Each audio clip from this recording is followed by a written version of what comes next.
Hey, what's up, y'all? This is Maurice. Welcome back to the Barber Mosaic. And today we're going to talk about, being gearheads, having all this different gear, all these different things you like, as opposed to having the things that you really need and that you use on a job-to-job, day-to-day basis. Because, of course, getting into photography, videography, there's so many different things that you feel like you're going to need, so many things to spend money on. It's like, as a creator, you can never have enough gear. And it can be expensive. It can be crazy expensive to have all these different, things that you're going to be using. So I'm going to give you kind of a look of two lenses, my favorite two lenses. Like number one, my all-time favorite lens, the lens that I'm most proud to own, the lens that I love beyond, I love this lens so much.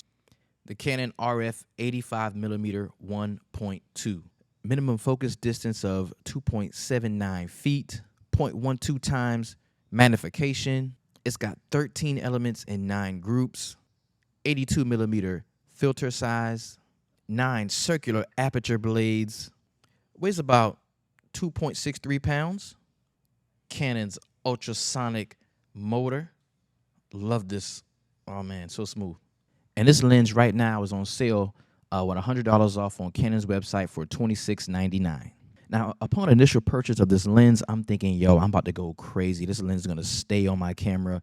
I'm never going to not use this lens. I'm going to, 1.2, crazy, bokeh, beast. Like all the usual things that a gearhead thinks when you first get that new piece of equipment.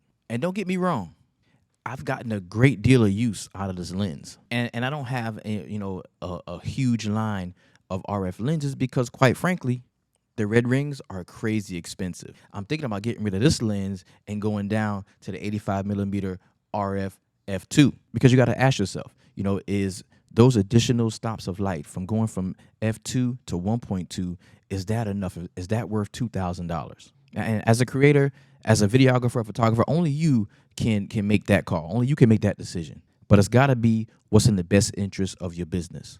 But now we're going to change gears because for what I do in my studio, my portrait stuff, there's only one lens that covers everything I have to do. Like the only lens that I will probably never ever get rid of unless they make a new 2.8 version is this one, the Canon RF 24-105 USM.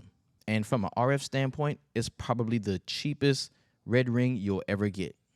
Having a constant f4 from 24 all the way out to 105 is fire. This lens is also image stabilized. The only thing that I could get rid of this lens for is a f2.8 version.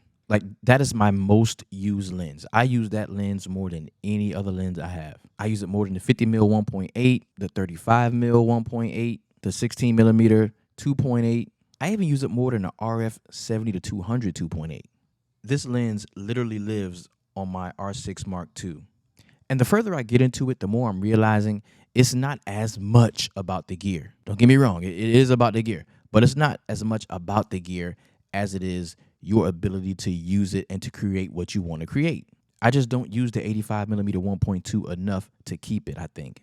Now, and at the moment, I am recording on my EOS R8, and I'm using the 16mm f2.8. And I use that lens pretty much for content creation that I'm using through Ecamm, running through my Rodecaster and everything. But what I want to do is just kind of help you all not make some of the same spending mistakes that I've made in my journey into content creation.